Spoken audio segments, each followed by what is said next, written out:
Mon mari et moi, nous étions le couple le plus âgé de la clinique de fertilité.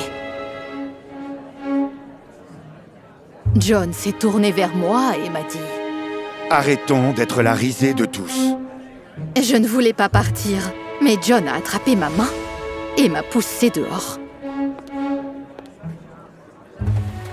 Mon mari était convaincu que nous avions 10 ans de retard. Je ne voudrais pas que les gens pensent que je suis le grand-père de mon enfant. Nous nous sommes disputés toute la nuit. Mais les gyrophares de la police, près de notre maison, ont attiré notre attention. Les policiers conduisaient la fille de notre voisin, Rita, à la voiture. Elle avait froid et faim. Sa mère ne l'avait pas laissée entrer dans la maison parce qu'elle attendait son amant. Ce n'est pas la première fois. La table est toute prête, et pourtant sa fille a faim. La police allait chercher un moyen de retirer à la mère tous ses droits parentaux.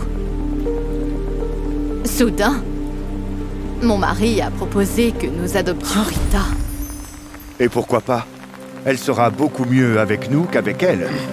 Au terme d'un long processus, nous sommes devenus les parents de Rita. Nous lui avons donné une chambre séparée et l'avons entièrement rénovée.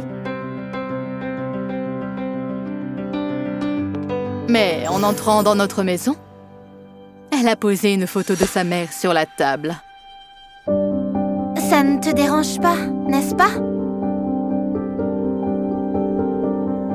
J'étais d'accord, bien sûr, mais j'étais bouleversée. Mon mari, quant à lui, ne parvenait pas à refouler ses émotions. Maintenant, tu as une nouvelle maman, d'accord? Rita était une enfant à problème et a dit qu'elle ne nous accepterait jamais comme ses parents. Je les ai laissés se calmer et je les ai invités à dîner pour qu'on puisse avoir une conversation calme. Mais personne n'est venu.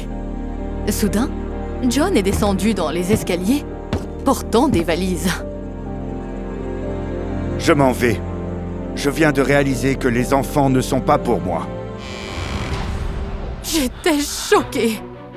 Après tout, c'était l'idée de John d'adopter Rita. Si les autorités de tutelle découvraient notre séparation, ils pourraient m'enlever ma fille. Ne t'inquiète pas, je ne vais pas précipiter le divorce. Profite de ta maternité.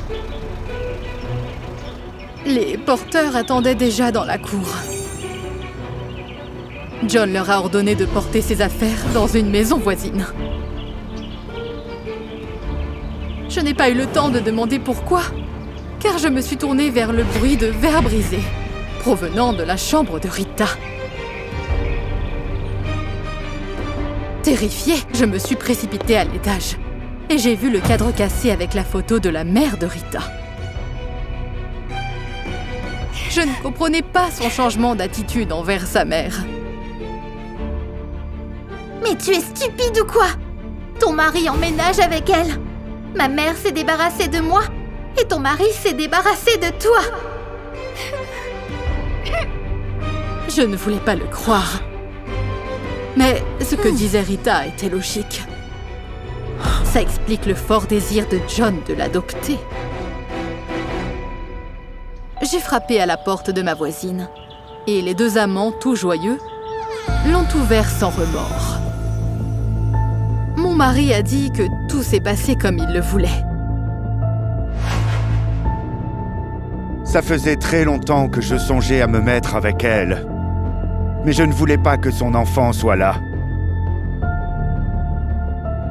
Il se trouve que John est allé à la clinique de fertilité, sachant que nous repartirions les mains vides. C'était dégoûtant.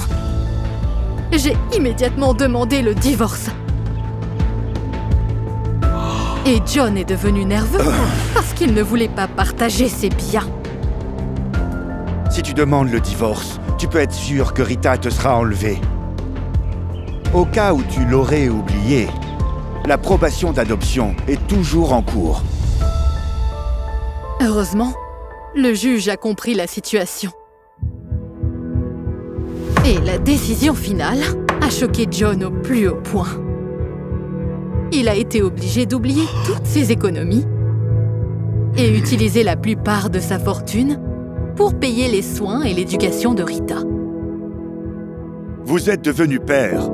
Ce n'est pas une blague. Vous devez assumer la responsabilité de vos actes. John m'a attendu à l'extérieur de la salle d'audience.